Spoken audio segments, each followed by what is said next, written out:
పూర్ణము అంటాం, అదే వర్డ్ని సంపూర్ణము అంటాం, సమగ్రమైన అంటాం. ఈ మూడు పదాలు ఒకటే భావం. యోగం అనేది సంపూర్ణంగా జరగాలి. ఇప్పుడు జరిగేటువంటి యోగ సాధనలు ఎక్కువ ఉన్నాయంటే సంపూర్ణంగా సమగ్రంగా లేవు. యోగంలో ఏదో ఒక భాగం, ఒక శాఖ, ఒక బ్రాంచ్ తీసుకొని మనం సాధన చేస్తున్నాం. సంపూర్ణంగా యోగం చేయడం లేదు. సంపూర్ణ యోగ జీవితం అంటే 3 వేదాలలో ఉన్నటువంటి యోగ జ్ఞానం, ఆ 3 వేదాల సారాంశంగానే తీసుకొని యోగాన్ని రూపొందించినారన్నమాట. అంటే 3 వేదముల మదించి వెలికి తీసిన సారాంశమే సమగ్రం. సమగ్రం ఏంటంటే ఆ 3 చేయాల్సిందే. మంత్రయోగం చేయాలి, ప్రాణయోగం చేయాలి, తర్వాత ధ్యానయోగం చేయాలి. ఈ 3 చేస్తేనే జీవితానికి సమగ్రమైనది, సంపూర్ణమైనటువంటి యోగం లేకపోతే కాదు. ఇప్పుడు కదా చూడండి, మీరు రెండట్లు కొంతమంది ధ్యానం చేస్తున్నారు, కొంతమంది ఆసనాలు చేస్తున్నారు, కొంతమంది శ్వాస పైన ధ్యాస అంటున్నారు, ఇట్లా రకరకాలుగా ఒక సమాధి అంటారు.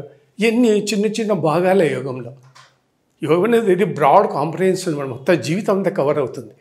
అందులో ఒక భాగమే ధ్యానం, అందులో ఒక భాగమే మనకు ఆసనాలు, అందులో ఒక భాగమే ప్రాణాయామం. ఇట్లా ఒక భాగంగానే మనం చేస్తున్నాం, కానీ అసంపూర్ణంగా పూర్ణంగా చేయడం లేదు. పూర్ణయోగి అంటే వేదయోగి, అంటే వేదయోగం చేసినట్టు పూర్ణయోగులు అని. అంటే మానవ జీవితం చాలా విశాలమైంది. ఇందులో కాంప్లెక్స్ స్ట్రక్చర్, ఎన్నో విషయాలు ఉంటాయి. కుటుంబ విషయాలు ఉంటాయి, ఆర్థిక విషయాలు ఉంటాయి, నీతి విషయాలు ఉంటాయి, దైవం, భక్తి, పూజ, సంస్కారాలు, సాంప్రదాయాలు, జననము, మరణము, మోక్షాలు. ఇంత కాంప్లెక్స్ స్ట్రక్చర్ అన్నమాట బాడీకి. ఈ కాంప్లెక్స్ స్ట్రక్చర్కి మనకు కూడా సంపూర్ణమైనటువంటి ఒక యోగ విధానం ఉండాలి. ఆ యోగ విధానమే సంపూర్ణ యోగం. ఆ సంపూర్ణ యోగమే వేదయోగం. ఆ వేదయోగాన్ని ఇప్పుడు చేసేవాళ్ళు ఎవరు లేరు. ఒక్కొక్క భాగం మాత్రమే చేస్తున్నారు, దానికి అనుమానం లేదు.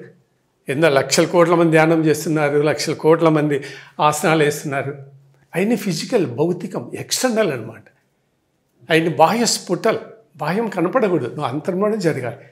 ఆత్మసాక్షాత్కారము, మోక్షము, తర్వాత జీవిత పరమార్థాలు ఇవన్నీ సాధించాలంటే శరీరం లోపలనే జరగాలి, బాహ్యంగా జరిగేటిగా. అది డ్రమటిక్. అంతరంలో జరగడమే గొప్ప పని అనమాట. ఆ అంతరంలో జరిగేటువంటి క్రియలన్నీ కలుపుకొని చేస్తేనే సంపూర్ణ యోగము.